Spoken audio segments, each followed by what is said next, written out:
Ah, mais elle avait déjà très bien gagné à Dieppe, je vous l'ai dit dans mon commentaire d'avant-course là. Et c'est une... Bon, après, c'était pas prévu de faire comme ça, mais elle a voulu. Alors, les cavaliers imbéciles qui leur arrachent la gueule et qui en sautent plus une et tout ça. Bon, Nathalie, justement, l'avantage de faire monter des filles, c'est qu'elles peuvent pas utiliser leur force comme un mâle, disons, le ferait. J'utilise ce mot-là exprès pour faire le distinguo. Donc elles composent davantage et elles ont un meilleur gentleman agreement avec le cheval. Alors même si elle a l'impression d'être un peu de faire le drapeau, elle le fait en douceur. Elle lui arrache pas la gueule comme ferait un mec. Elle lui a laissé une chance entre les deux derrière en plus. Elle lui a laissé des chances et elle m'a dit dès qu'elle était devant, elle se reprenait, la jument. Elle avait pas des casseroles au cul. C'est du gaz, mais du bon gaz. Il y a bon et mauvais gaz. Le gaz d'énervement ou le gaz parce que c'est une jument de course. Alors, je pense que de les empêcher tout le temps de faire les choses, c'est pas mieux. Vaut mieux être battu, mais au moins ils apprennent quelque chose. Et nous aussi, moi, j'apprends beaucoup plus aujourd'hui sur sur son potentiel que si on avait eu des très bons leaders et qu'elle était juste venue finir, comme elle a fait à Dieppe. On aurait gagné la course. Mais là, non seulement on gagne la course, mais en plus, j'apprends beaucoup plus pour l'avenir. Et je pense qu'il est très important dans ce métier. Les courses qui sont juste alimentaires et qui n'apprennent rien, finalement, quelquefois, il vaut mieux être battu et vraiment apprendre parce qu'on ne fera pas l'erreur le coup d'après. Donc, quand les chevaux ils montrent quelque chose dans leur comportement, je ne parle pas du gaz, mais 50% du résultat d'une course, c'est ce que les gens ne comprennent pas. Parfois, c'est le comportement du cheval. Enfin, vous avez monté en course, ça a bien commencé.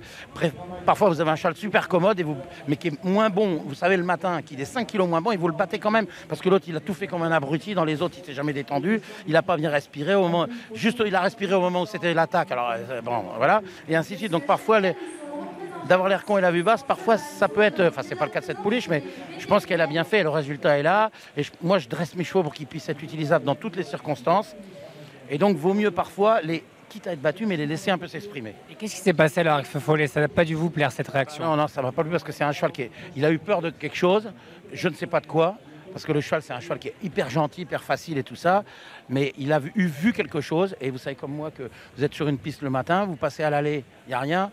Au retour, il y a un paquet de cigarettes. Vous ne l'avez pas vu, mais le cheval, il l'a vu, il vous fait un demi-tour. Enfin, là, il a bien trouvé la sortie quand même. C'est pas un cheval vicieux. C'est pas un cheval vicieux.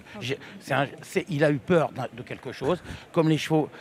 Je vais vous donner un exemple. Vous avez vos pistes qui passent à côté d'un champ, par exemple, d'un champ de foin, quoi. Le foin, il n'est pas coupé.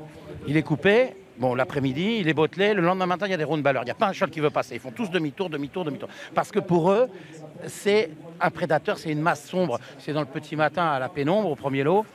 Ils font tous demi-tour. Alors il faut prendre un cheval en main, l'emmener et les autres vont suivre. Mais ils ont trop peur et leur instinct grégaire leur dit qu'il y a danger parce qu'ils fonctionnent comme ça. Et là, le cheval, il a vu quelque chose que nous, on n'a pas vu. C'était juste au moment où Bertrand, il m'a dit, je commençais à le laisser un peu se relâcher, donc j'avais un petit peu posé les mains. Et le cheval, au moment où j'ai fait ça, il s'est dit, il y a danger. Et il a vu quelque chose à gauche. Et il s'est jeté à droite. Et il aurait été avec d'autres chevaux. En partant, il avait des chevaux à sa droite, donc il n'avait pas lieu d'avoir peur. Il aurait eu un cheval à sa droite, ça ne serait jamais arrivé. Mais seulement, le cheval, il était au-dessus des autres. Et comme c'est un très bon cheval, on est obligé de le laisser galoper un peu. Parce que si c'est pour avoir une grosse cylindrée et rouler comme avec une 2 chevaux, ça ne sert à rien, quoi. Du coup, il va falloir bosser maintenant pour lui redonner la confiance ou ça va aller? Il va falloir, si on revient là, simplement s'assurer qu'on ne soit pas tout seul à ce moment-là. Et qu'à cet endroit critique, parce qu'il m'a dit déjà à l'ADC, il était un peu... Il avait un stress, le cheval. Bon, il l'a sauté derrière les autres, mais un tout petit peu isolé, mais il allait un peu sur sa droite, alors que c'est un cheval hyper droit. Et quand il est repassé pile à cet endroit-là, dans la zone, c'est ce qu'on appelle chez les taureaux la querencia, c'est pareil, c'est exactement la même chose. On sait qu'avec un taureau de combat, il faut le sortir de sa querencia si on veut. C'est pareil que ça, c'est l'instinct grégaire des animaux, parce que après tout, un taureau ou un cheval de course, ça se ressemble dans la mesure où c'est un animal avec 4 pattes, il y en a un qui a des cornes, pas l'autre, mais bon, c'est quand même un animal, un herbivore qui fonctionne pour certaines choses un peu de la même façon. Et ça, on ne peut pas le changer, c'est ce qu'on appelle l'instinct grégaire. Et voilà. Et il y aurait eu un autre.